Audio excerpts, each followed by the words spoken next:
جنگیں مختلف ہتھیاروں سے لڑی گئی ہیں تاریخ بھر میں. کبھی پتھروں کے ہتھیاروں سے لڑی گئی ہیں، کبھی لوہے کے فولادی ہتھیاروں سے لڑی گئی ہیں، اور کبھی باروتی ہتھیاروں سے لڑی گئی ہیں، پھر کبھی کیمیاوی ہتھیاروں سے جنگیں لڑی گئی ہیں، اور اب جراثیمی ہتھیاروں سے جنگیں لڑی جا رہی ہیں. یہ عہد جراثیمی ہتھیاروں کا ہے کہ جراثیم کو ہتھیار کے طور پر باقاعدہ حملہ ور کسی دوسری قوم کے اوپر، کسی ملک کے اوپر استعمال کرتے ہیں. اور اس کے لیے عرصے سے ہی کام ہو رہا تھا. بہت طولانی تاریخ ہے جراثیمی ہتھیاروں کی تیاری کے لیے، اور اس بارے میں آپ بہت ساری فلمیں بھی دیکھ چکے ہوں گے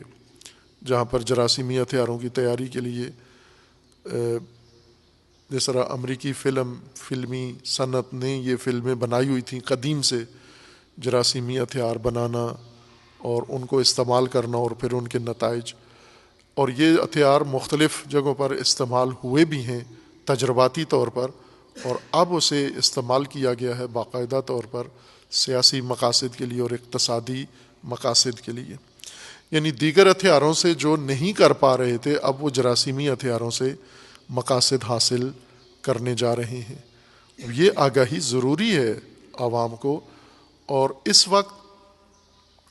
کافی حد تک، البتہ اتنا کافی نہیں ہے کہ ہر فرد آگاہ ہو جائے، لیکن پھر بھی جستہ گریختہ گوشہ و کنار سے بعض آوازیں اٹھتی ہیں، اور صحافیوں نے بھی بعض نے قلم فرسائی کی ہے، اس کی تحقیق کی ہے، بعض سیاستدانوں نے، بعض سفارتکاروں نے یہ کام کیا ہے. پاکستان کے ایک سابقہ سفیر جو اقوام متحدہ میں پاکستان کے نمائندے رہ چکے ہیں چند سال، انہوں نے، حسین ہارون، انہوں نے باقاعدہ طور پر تحقیق کر کے، اور زیر عالمی سطح کے سفیر رہے ہیں، آگاہ شخص ہیں، اور سفارتی حلقوں میں، سیاسی حلقوں میں، حکومتی حلقوں میں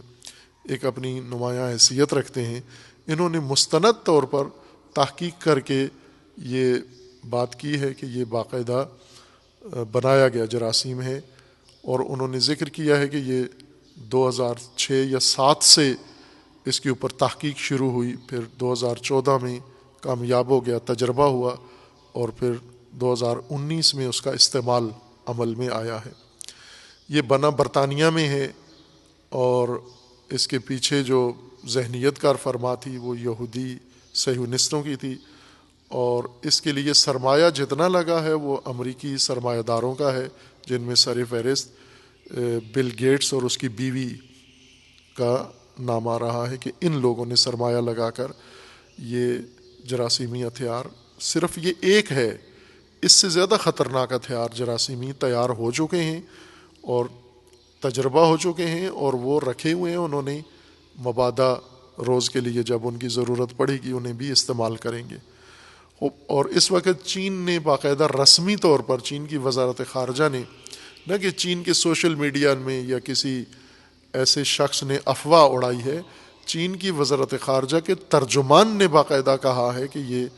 امریکہ نے یہ بیماری پیدا کی ہے اور چین میں پھیلائی ہے، اور انہوں نے باقاعدہ مستندات بھی اس کے پیش کر دی ہیں کہ کس طرح سے انہوں نے چین کے اندر یہ منتقل کی ہے. حتیٰ انہوں نے پروازوں کے نام، جہازوں کے، فلائٹس کے نمبر بھی دیے ہیں، اور افراد بھی بتائے ہیں کہ اس فلائٹ میں یہ منتقل کیا گیا ہے یہ جرثومہ، اور ووہان کی لیبارٹری میں اس کو کس 3 یا 2 چینی سائنسدانوں کے ذریعے سے انہوں نے وہاں تک اس کو پہنچایا ہے، اور پھر امریکی فوجیوں کے ذریعے سے اس کو آگے مبتلا کیا ہے باقی لوگوں کو انہوں نے.